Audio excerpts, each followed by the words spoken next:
Сәлеметсіздер ме, балалар? Мен Алматы облысы Ұйғыр ауданы Сүмбе ауылы Жаңасай негізгі мектебінің бастауыш сынып мұғалімі Абдрешева Назгүл Нүсіпәлиевамын. Балалар, бүгін сіздермен екінші сыныптар бойынша қазақ тілі пәнінен етістік тақырыбын өтеміз. Оқу мақсаттары: тірек сөздерді қатыстыра отырып, берілген тақырып бойынша әңгіме құрау.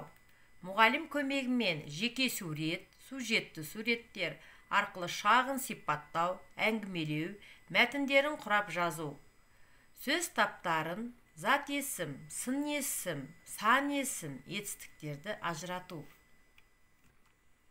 Етістік дегеніміз не? Заттардың қимылын, іс-әрекетін білдіретін сөздерді етістік дейміз. Етістіктердің сұрақтары: не істеді, қайтты, не қылды? Не істеді, ойнады, қайтты, өсті, не қылды, сайрады. Балалар, енді келесі видеоға назар аударамыз. Етістік заттың қимылын, іс-әрекетін, амалын, жай күйін білдіретін сөз табы. Ол не істеді, не қылды, қайтты деген сұрақтарға жауап береді. Мысалы, көп ойласаң дана боласың, көп ойнасаң бала боласың. Кітапханада кездескен екі баланың әңгімесін мұқият тыңдаңыз. Әңгіме не жайлы екеніне көңіл аударыңыз. Ассалаумағалейкум, Санат. Уағалейкум ассалам. Қал қалай? Санат, сен етістік тақырыбын түсіндің бе? Түсіндім. Бұл тақырып өте қиын емес қой. Кел, екеуміз мысалдар арқылы дәлелдеп түсінейік. Сен маған көмектесіп жібер. Жарайды, кел. Мысалы, екі жігіт ауылдан шығып, көл жағасына барды. Онда балық аулады, күнге қыздырынды. Сен айтқан осы мысалдарыңды шығып, барды, аулады, қыздырынды дегендер етістіктер болады. Иә, олар заттың қимылын, жай күйін білдіріп тұр ғой. Қайтып, қайтты, не істеді деген сұрақтарға жауап беріп тұр. Сонда қайтты, не істеді, не қылды деген сұрақтарға жауап берсе, етістік болады екен ғой. Етістік жасалуына қарай негізгі түбір етістік және туынды түбір етістік болып екіге бөлінеді.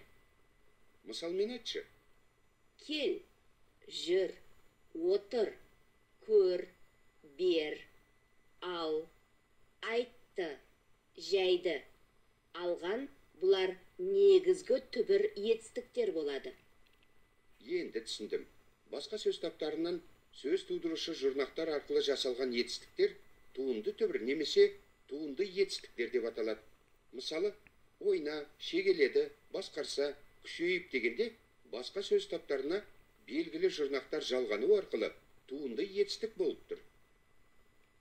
Сонымен, заттың қимылын, іс-әрекетін, амалын, жай күйін білдіретін сөз табын етістік дейміз. Олар негізгі түбір етістік және туынды түбір етістік болып екіге бөлінеді. Екеуміз де жақсы түсіндік. Рахмет саған. Жарайды, жақсы, сау бол. Балалар, енді оқулықпен жұмыс істейміз. Балалар, біз бірінші тапсырмаға назар аударайық.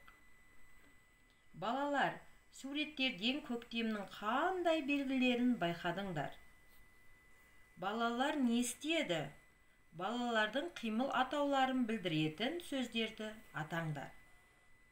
Бұл сөздер қандай сұраққа жауап береді? Қай сөз табына жатады? Енді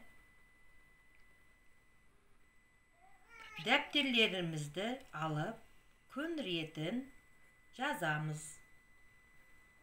Өздеріңе ұнаған суретпен сөйлем құрап жазыңдар.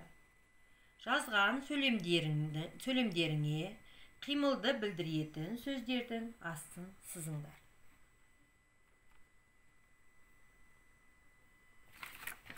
Балалар, үшінші тапсырмада Оқы мәтінге ат қой дейді. Мәтінді жақсылап оқып, өз беттеріңше, сосын мәтінге ат қоясыңдар.